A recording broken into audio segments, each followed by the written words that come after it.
When a Denver husband was murdered and his wife left in an alleyway for dead, the authorities soon traced a suspect back to a calling card in the back seat of their car. Hair evidence seemed to prove his guilt, but this was before the advent of DNA testing. Would advancements in science overturn a jury's decision?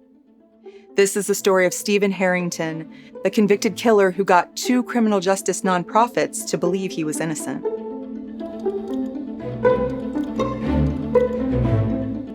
Hi friends, I'm Katie, and this is Katie Does Crime. Thank you for joining me for the first time if you're new here. I'm a Midwesterner who now lives in New York City, putting my writing degree to use by researching true crime cases that interest me, and hopefully you. And hello to the usual rapscallions and reprobates. Please consider subscribing or joining me on Patreon if you'd like to hear more true crime stories. Tom Holler was born on November 6, 1962, in Flushing, Michigan, outside of Detroit, near Frankenmuth. His mom wrote a book about him called When Tom Went West that she says is schmaltzy, overly sentimental, but in a way, it's not her fault. She says he just had an exceptionally good childhood where they ate dinner as a family and Tom had a playroom and a big backyard. They eventually built a giant skateboard ramp that took up the entire yard, and his mom remembers kids from all over town coming over to skate, and she doesn't remember anyone getting hurt. At the age of 13, Tom had already learned to fix everyone's boards. The family was full of doctors. Tom's mom and 2 sisters were both physicians, and his dad was a dentist, but it's clear that Tom was a little different. He moved west after high school to Wyoming to work on a ranch and find himself. Then he came back to go to college for 2 years, but left again to open a restaurant in Denver. There, the story goes, he met a World War II veteran who couldn't pronounce the name of the famous island battleground, Iwo Jima. He called it Imi Jimi.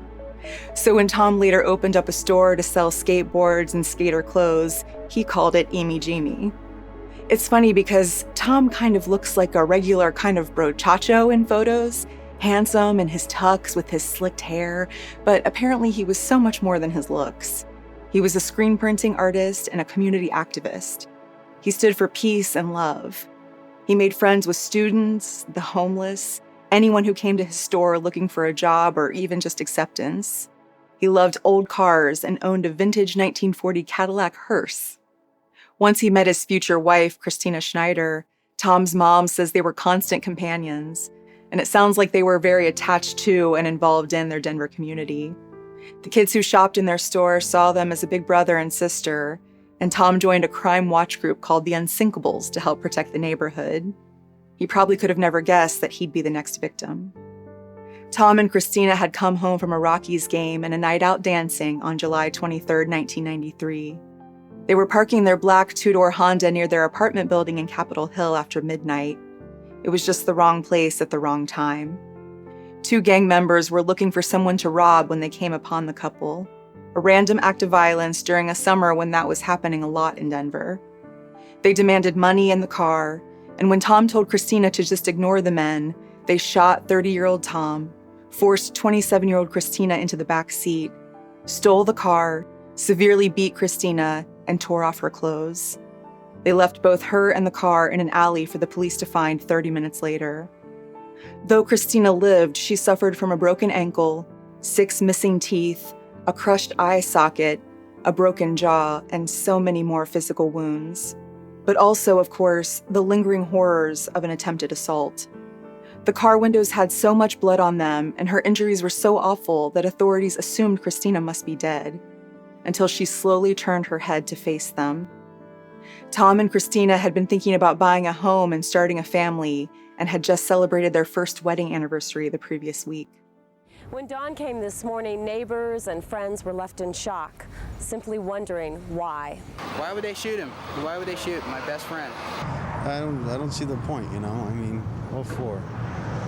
You know, for a car, for what, a couple bucks they had in their pocket. I mean, I just can't believe somebody'd shoot somebody over something like that. Slaps you in the face real fast. It can happen to anybody, anywhere.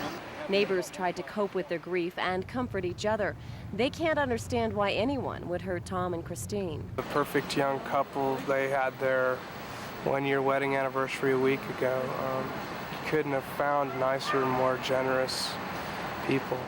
And it only took a week to arrest a suspect, 20-year-old Shane Davis. Not much was being said in the initial news reports, though, because authorities hoped to pin down a second suspect and didn't want him going on the run. And then they did pin him down the very next day. It turns out that Davis and his accomplice, 22-year-old Stephen Harrington, had left a calling card in the back of Tom and Christina's car, literally.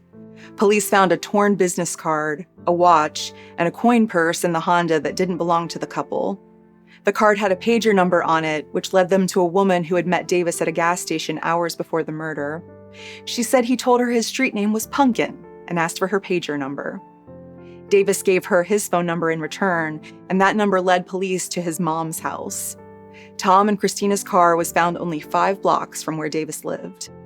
And now they had 2 eyewitnesses who were saying that they were 100% positive that Davis and Harrington were the killers.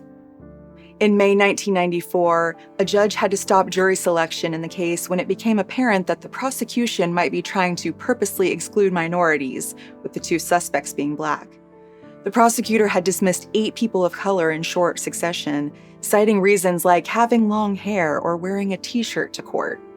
One potential juror said she was soft-spoken, and the prosecutor said, "We prefer people who speak up."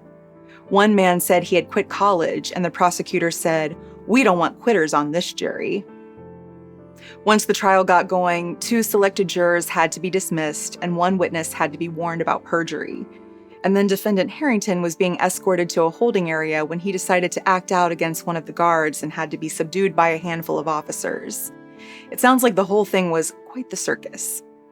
Davis and Harrington were tried together, and their lawyers said there was no forensic evidence in the car to link the suspects to the murder. They said the only reason Christina identified the defendants as the killers is that she kept seeing their pictures once they were arrested. And they said that the prosecution was saying that Harrington had driven the stolen car, but the coin purse found near the driver's seat actually belonged to Davis. Like, the prosecution's whole narrative must be wrong if the coin purse ended up by Harrington. It sounds to me like the defense didn't have anything to work with and was grasping at straws. The prosecution said that witnesses had identified Davis and Harrington, and that Davis had shell casings at his house, likely from the murder, that he was saving as trophies. They said that a woman who testified that Harrington was with her on the night of the murders, giving him an alibi, couldn't be believed. Because when police interviewed Harrington, he said he was home with his mom. The sort of funny thing to me is that the woman said, "I don't have intercourse on a regular basis. It's something I don't forget." TMI, ma'am. She was later convicted of perjury.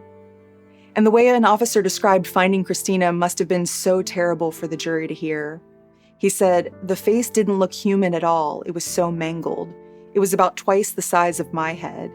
It was the worst beating I've ever seen on a live person."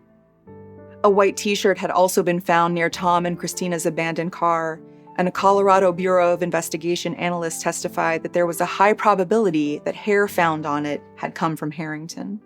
Judge Markson read the verdicts just after 4 p.m. First, for Shane Davis. We, the jury, find the defendant, Shane D. Davis, guilty of count number 2, murder in the first degree, felony murder. And then for Steve Harrington, who sat and glared and chewed gum. We, the jury, find the defendant, Stephen D. Harrington, guilty of count number 1, murder in the first degree, after deliberation. And so it was, guilty of all charges.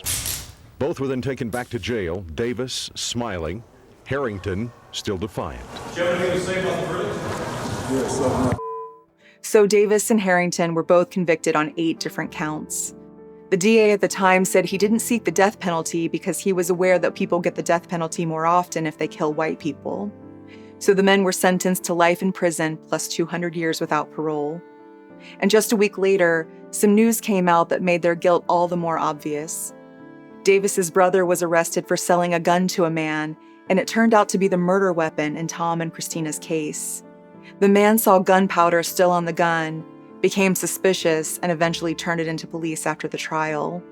Tests showed that it was the weapon that fired those bullets found in Davis's house, so he really had been saving trophies.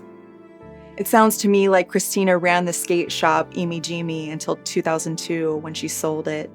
It stayed open until 2006 when its new owner consolidated it with her nearby snow and skate shop, Thrifty Stick, aka TS Board Shop. In 2013, new owners renamed it to 720 Board Shop, and that stayed open for another 10 years. Christina went on to remarry and have 2 children with her new husband, one of which is now old enough to be in college. The other was in high school last year when they were learning about wrongly convicted people, and one of the people was Shane Davis. The students learned about a Change.org petition that claims Davis had ineffective counsel and that new evidence has come to light that points toward his innocence. The only problem with this is that Davis wrote a letter to the prosecutor in his case in 2018, admitting to his guilt and saying that he now attempts to live his life as a legacy to Tom Holler. But Stephen Harrington never wrote such a letter, and in the years after his conviction, 2 prominent organizations took up his cause. The Corey Wise Innocence Project at the University of Colorado Boulder was named after one of the falsely convicted men in the Central Park 5 case, where those 5 young men of color were wrongly accused of assaulting a white woman out jogging. And this organization said that discredited practice was used in the Holler case, and the evidence should be re-examined. See, before DNA testing was available, examiners would simply look at hairs found at crime scenes, compare them to the hair of a suspect, and basically give their opinion as to whether it was a match or not, which is pretty wild, to be honest. Imagine having your future and maybe even your life come down to what someone thinks they see. But at the time, it seemed like science and the best they could do. The Corey Wise Innocence Project was saying that it wasn't good enough anymore, though, and that actual DNA testing should be done now. Likewise, the nonprofit criminal justice news organization, the Marshall Project, backed Harrington, calling hair analysis junk science and interviewing him about his conviction.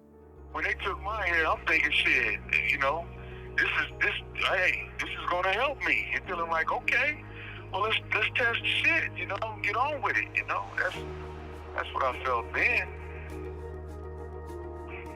Right, you must have been like, all right, this will show that it's not mine. Yeah, absolutely. I mean, I knew it was bullshit from the gate, though, man, as far as bullshit goes. I'm talking about back in the 90s when I was, facing a jury and they blowing the shit forth. I knew it was bullshit right then. I've been living with it for the last 30 years, Basically, when authorities took his hair sample, he thought it could only help him prove his innocence. But then, of course, it helped lead to him serving life in prison. The DA at the time said that the hair was just part of the evidence that proved Harrington's guilt and that the case was airtight.